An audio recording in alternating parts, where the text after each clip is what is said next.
कैसे हैं फ्रेंड्स। आशा करते हैं कि आप लोग अच्छे होंगे। तो रेलवे टेक्नीशियन का ऑफिशियल तौर पे आंसर की का डेट दे दिया गया है कि आप लोगों का आंसर की जो है वो कब आने वाला है, उस पर हम लोग डिटेल थोड़ा चर्चा करने वाले हैं। आप लोग ऑब्जेक्शन कैसे करेंगे उस पर भी हम लोग थोड़ा बात करने वाले हैं कि आप लोगों को कोई ऑब्जेक्शन में कोई दिक्कतों का सामना ना करना पड़े और प्रॉपर तरीके से कैसे कैसे आपको ऑब्जेक्शन करना है। देखिए 1 से 2 नंबर बड़ा इंपॉर्टेंट होते हैं। आपके 1 से 2 नंबर से सिलेक्शन हो भी सकता है और सिलेक्शन नहीं भी हो सकता है, तो ऑब्जेक्शन करना बिल्कुल नहीं भूलना है। कैसे करना वो सारी चीज़ें मैं बताऊंगा और आज के बाद ये भी बताऊंगा आज की वीडियो में कि आपके कितने नंबर पे आप नंबर ला देते हैं तो आपका सिलेक्शन हो जाएगा। देखिए अभी तक जो हवाबाजी जो चल रही थी कि मैं 95 करके आ गया हूँ, मैं 98 किया हूँ, मैं 90 किया हूँ, अब आंसर की का टाइम आ गया। अब देखिए अब सबके सब का लेवल पता चल जाएगा कि कितने नंबर है। और मैं गारंटी लेता हूँ कि जो लोग बोल रहे थे नहीं कट पीट के मेरा 80 आ जाएगा, उनका आएगा कितना 70 के आसपास। जो लोग बोल रहे 70 आएगा उनका कितना आएगा 65 से 64 63 आ जाएगा।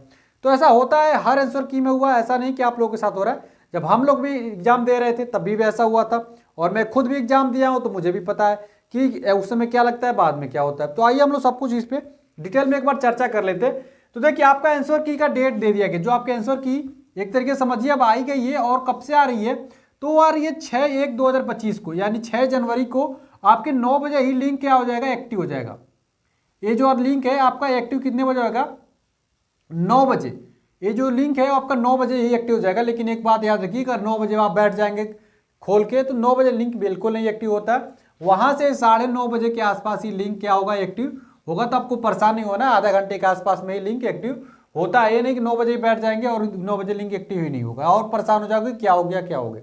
तो 9:30 बजे के आसपास आपको इंतजार करना है। ऑब्जेक्शन के लिए क्या करना है कि क्या आप ऑब्जेक्शन करेंगे तभी नंबर मिलेंगे, तो ऐसा बिल्कुल नहीं है।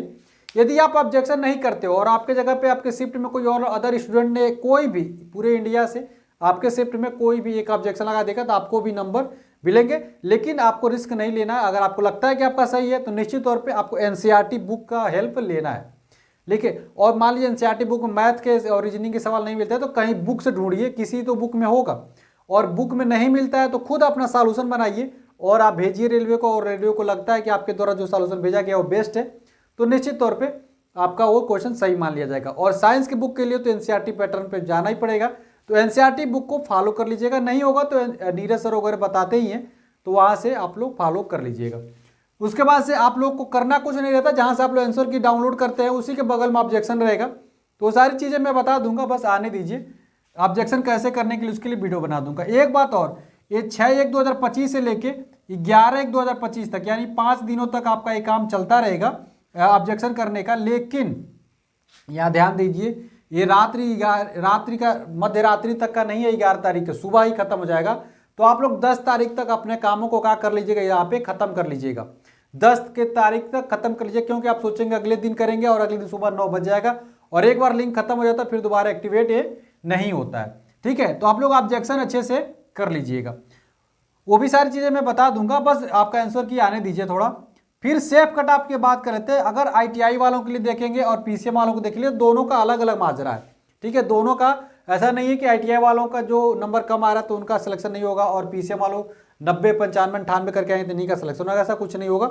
सब अपने अपने कैटेगरी में लड़ रहे हैं भाई। ये 1400 पोस्टों के लिए लड़ रहे हैं और ये 11,800 पोस्टों के आसपास के लिए लड़ रहे हैं, तो दोनों में अंतर ही है। तो अगर आईटीआई किए हुए हैं ना और आईटीआई में आपके 65 से 70 के बीच में आ रहा है तो आप एकदम सेफ हैं, कोई भी दिक्कत नहीं है, आपका सिलेक्शन हो जाएगा। आपको परेशान होने की जरूरत नहीं। 65 से 70 के बीच में ही आपकी कट ऑफ जाने वाली है, बस 65 से 70, इससे ज़्यादा नहीं जाएगी। मैं शुरू से लेकर अब तक बोल रहा हूँ 65 से 70 के बीच में आपके नंबर आ जाते हैं कट पीट के तो आप बिल्कुल सेफ हो, कोई भी दिक्कत नहीं है। जो आपको लग रहा है ना कि 70 जाएगा, 72 जाएगा, 75 जाएगा, ऐसा कुछ नहीं जाएगा। आपको आंसर की एक बार आने तो दीजिए। फिर साइंस में देखिए लोगों के लाइन से गलत होते हैं क्वेश्चन। लोगों को लग रहा है ना कि मेरा सही है मेरा सही है, लाइन से क्वेश्चन गलत होता है। साइंस ऐसा चीज है, जो आया था ना पूरा एनसीईआरटी पैटर्न एकदम हालत खराब कर दिया था। उसके बाद से अगर आप पीसीएम कैटेगरी में जनरल में ही हैं तो आपको पीसीएम कैटेगरी में कम से कम आपको 80 के अराउंड यानी कि 80 के आसपास आपके नंबर आ जा रहे हैं ना, तो आप एकदम बिल्कुल अपने आप को अच्छा महसूस कर सकते हैं। देखिए आपकी वैकेंसी जो है मात्र 1400 ही है और मात्र 3 से 4 ऐसे जोन है जहाँ पे 100 से ऊपर वैकेंसी है। तो आप कितना प्रेडिक्शन कर सकते हैं, आप 100 के आसपास अगर नंबर ला देते हैं तो निश्चित तौर पर आप सेफ रहेंगे। 80 के आसपास सॉरी आप 80 के आसपास नंबर ला देते हैं तो निश्चित तौर पर आप सेफ रहेंगे, कोई भी दिक्कत नहीं होने वाली है। ओबीसी के स्टूडेंट है और ईडब्ल्यूएस के स्टूडेंट है, तो आपके देखिए आपके किसी तरीके से आपके 63 से 65 के बीच में नंबर आते हैं। अच्छा, अब 63 से 65 के बीच में नंबर आ जा रहे हैं ना, तो निश्चित तौर पे आप लोग सेफ रहने वाले हैं। ठीक है, 63 से 65 के बीच के रहने का ये मतलब है कि देखिए ओबीसी स्टूडेंट का, तो ओबीसी स्टूडेंट जो रहेंगे उनका तो 61 के आसपास जाएगा, लेकिन ईडब्ल्यूएस 63 से 65 के बीच में ही जाने वाला है। तो ओबीसी वालों के लिए लिख देता हूँ, ये लाइन जो है ओबीसी के लिए है, तो 61 से 65 के बीच में रहेगा ओबीसी, तो आपका आप सिलेक्शन हो जाएगा। लेकिन अगर ईडब्ल्यूएस है तो आपको 63 से 65 के बीच में ही रखना होगा, क्योंकि आपका यहाँ पे 64 नंबर पे भी आपका ईडब्ल्यूएस में सिलेक्शन हो जाएगा। ठीक है, 63-64 के आसपास में सिलेक्शन होगा और ईडब्ल्यूएस की वैकेंसी बहुत ज़्यादा नहीं होती है। उसके बाद से अगर एससी की बात कर लें, अगर एससी का आप स्टूडेंट है तो आप लोग 58 से 60 के बीच में नंबर ला रहे होंगे ना, तो आप एकदम अपने आप को अच्छा महसूस करिए, कोई भी दिक्कत नहीं होगी। मैं बोल रहा हूँ ना, आपको कोई भी दिक्कत नहीं आएगी। जो आप लोग हवाबाजी में लोग 90, 95, 100 बताए हैं ना, वो या तो अधिकतर पीसीएम कैटेगरी के स्टूडेंट है और आईटीआई में होंगे भी, तो इक्का दुक्का ही तो स्टूडेंट होंगे यार जो इतना नंबर लाएंगे, बाकी तो सब आपके इक्वल हैं। और वैकेंसी कितनी, 11,800 है, तो स्वाभाविक सी बात है आपकी कट ऑफ जो इतने के आसपास जाने वाली है। और एसटी की तो सबसे कम जाएगी।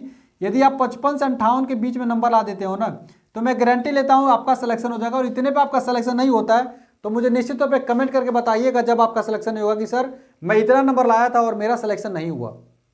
इतना नंबर लाना कम नहीं है, एसटी स्टूडेंट के लिए कम नहीं है इतना नंबर लाना। जनरल वालों में इतना नंबर कम नहीं है, लाना बहुत टफ काम है। 65-70 के बीच में नंबर लाना उतना भी आसान नहीं है एक आईटीआई का स्टूडेंट है तो। हाँ, अलग बात है वो डिप्लोमा कर लिया था, बाद में फिर बीटेक कर लिया था, तो कुछ हो सकता है 1-2 नंबर वो ला सकता है, लेकिन आईटीआई स्टूडेंट है तो बिल्कुल नहीं ला सकता। इसीलिए मैं कह रहा हूँ कि इलेक्ट्रीशियन और फिटर की कट ऑफ बस इतनी जाएगी। बाकी अदर ट्रेड जो होते हैं, जैसे डीजल हो गया, WMV हो गया, हीट इंजन हो गया, उसके बाद से बहुत सारे ट्रेड है ना, कारपेंटर हो गया, ब्रिज हो गया, ब्लैक स्मिथ हो गया, इन सबों से अलग कोई भी जो बीटेक किया था, डिप्लोमा किया रहता है, वो इन सब ट्रेडों में नहीं आते हैं आईटीआई करने। इलेक्ट्रीशियन या फिटर में वो भी लगवाते हैं, इसीलिए थोड़ा सा उसकी चांस जो है 65-70 के बीच में। नहीं तो अदर जो इलेक्ट्रीशियन और फिटर के अलावा जो अभी ट्रेड है, तो आप लोग अगर किसी तरीके से 60 नंबर ला लेते हैं ना जनरल में, तो निश्चित तौर पर आपका सिलेक्शन हो जाएगा। जनरल कैटेगरी में 60 पे आसानी से सिलेक्शन हो जाएगा अदर ट्रेड में। ठीक है, कोई दिक्कत नहीं होगी, वेल्डर वगैरह की कट ऑफ कम ही जाने वाली। उसके बाद से अगर हम बात कर ले यहाँ पे पीसीएम कैटेगरी में, तो अगर आपके 78 नंबर आ रहे हैं ओबीसी में, तो निश्चित तौर पर आप सेफ है ओबीसी ईडब्ल्यूएस में।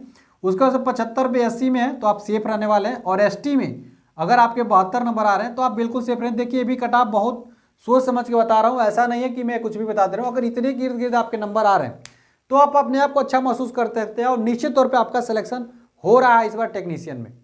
ठीक है, चलिए आशा करते हैं कि आप मेरे द्वारा बताए गए कट ऑफ से संतुष्ट हैं। आपको भी लग रहा है कि सर ने जो कट ऑफ बताई वो निश्चित तौर पर एकदम सही होगी इस बार, तो आप वीडियो को लाइक करिएगा। और आपको लगता है कि नहीं लगेगी तो कमेंट करके जरूर बताइएगा क्यों ऐसा आपको लग रहा है कि जो मेरे द्वारा बताए गए कट ऑफ आपको सही नहीं लग रहा है। लेकिन मैं गारंटी लेता हूँ, जो भी स्टूडेंट मुझे भरोसा करते हैं, आप लोगों को बता दें इतना नंबर आप ला रहे हैं ना, तो निश्चित तौर पे आप लोगों का सिलेक्शन हो रहा है इस बार।